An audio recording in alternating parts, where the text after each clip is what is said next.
This is one of my Jacaranda trees. And let's see, I had to switch out of the 4K mode to even get it all in the picture there. Just right at the top there, that should be in there. These were planted in December of 2023. So I'm sorry, December of 2023 hasn't happened yet. They were planted in December of 2018. And so this December they'd be 5 years old. So this tree's a little over 4.5 years old. It did spend about a year in the ground. I had considered leaving it in the ground, but for some reasons I decided that it wouldn't be the best tree right where I had it at, and so I decided to go ahead and dig it up and get it in a pot. And then, you know, it survived well, so I'm going to go ahead and keep it in a pot for now.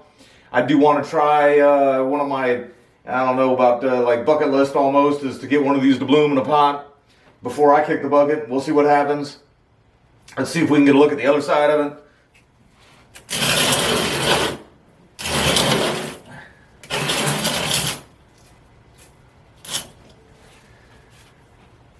And that's the other side of it here. Because of its size and my inability to get a really good close-up on it, might be kind of hard to see. But you can see some of these chop marks that I had this spring. I did chop it back pretty heavily this spring. And I've been kind of waiting for them to fully lignify up. But I also have been kind of thinking that I need to make this video soon, go ahead and chop it while I got plenty of growing season left. I think actually one of the reasons why I haven't done it yet is simply because I know how much of a pain it is to get it inside and really do this work. And, you know, hard to get my shot in, and couldn't even get it in 4K and everything. But we've got a little chance of some tropical weather coming tomorrow. I do not have this tied into the pot. Every now and again, when I see it thunderstorming out there, I see it kind of waving around. These things are just, you know, huge wind catchers here. And I look and I get a little worried about it. Sometimes I even worry about it actually picking up the entire pot, like not even mattering whether it's tied in or not. So I'm going to go ahead and do my chop now. Like I said, there's plenty of growing season left. And then what I've been doing, I have heard some people, you know, claim that by pruning them more often throughout the year, they can keep the leaves a little bit smaller. But I'm not really worried about that. I just want to try to get it to bloom once. So I figure if I chop it now, it'll recover with plenty of growing season back, you know, this year. And then next year, I'll let all those old leaves just stay on there and grow in the spring.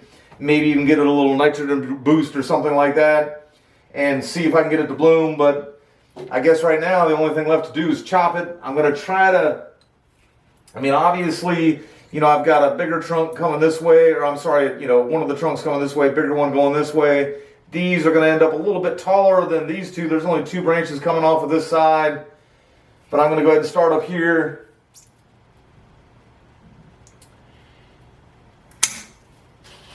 And everything that's on the same level or from the same sub branch, I'm going to try to keep pretty even here. This one, even though it's growing inside the tree, I'm going to keep it. I thought at one point about pruning that branch just all the way off, but these will bud back on old wood. I have no doubt this will recover. And you know, the other day, some people in a forum were kind of arguing a little bit about whether, you know, whether a certain tree was a Jacaranda or not.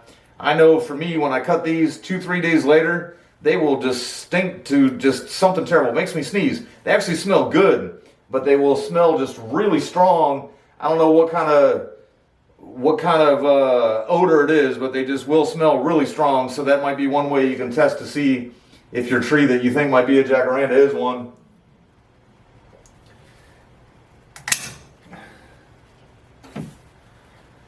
And then these smaller ones here.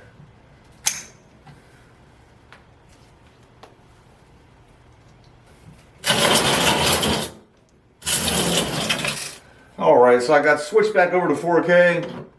You know, quite honestly, there's been a couple of my bigger trees that I've switched the mode over for a tree or two.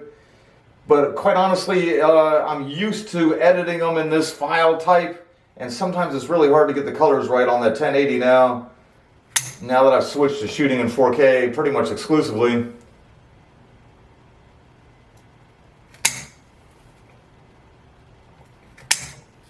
And now with all the foliage off, you get a closer look at the trunk.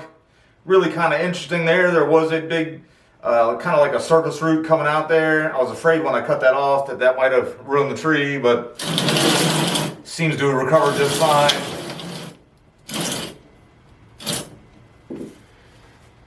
And who knows, maybe next year, the 6th year, will be the year of blooms. I am going to, let me see if I can do that. Jacaranda really does have, never really knew this wood was this hard. There are some scars here that are not really healing all that well on their own. There we go, at least got part of that one off. This one's healing well up on its own. It's already half rolled over, so I'm going to leave that one. This had a nub kind of hanging out off of it.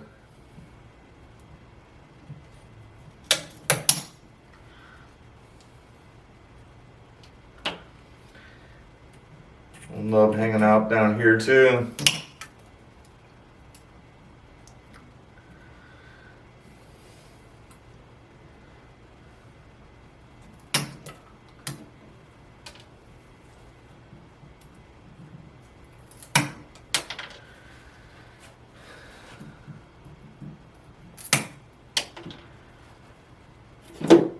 And we'll let that guy go through the winter. I'm gonna go get its little sister. All right, and then this is the smaller one. Trying as hard as I can not to switch out of the 4K mode again. There's not that much out of the camera shot here. And plus, I mean, I'm doing this to kind of prepare for the storm, even though I was planning on doing this soon anyway. I'm gonna go ahead and lop off these 2 taller ones here.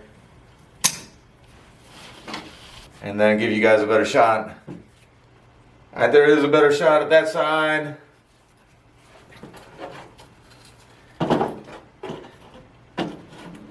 And then the other side, obviously with those 2 big branches there, it's recovered just fine from its repot. This branch here is coming from the same sub branch, if you will.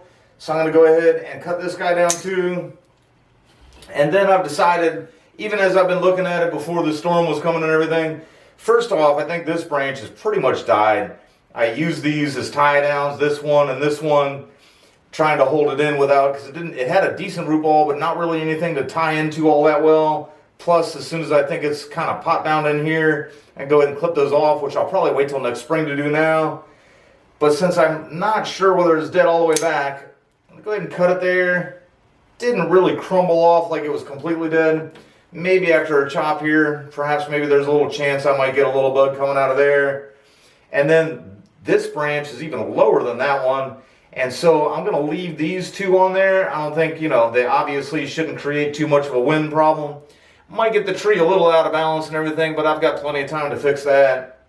I'm going to leave those 2 and just see what happens there. Maybe, who knows, maybe it'll only bloom on the really old wood, although I've heard that as long as you chop it early enough and get the new growth to come before fall, that's what's going to bloom, is the growth that came before fall anyway. Go ahead and give you guys another look at the other side.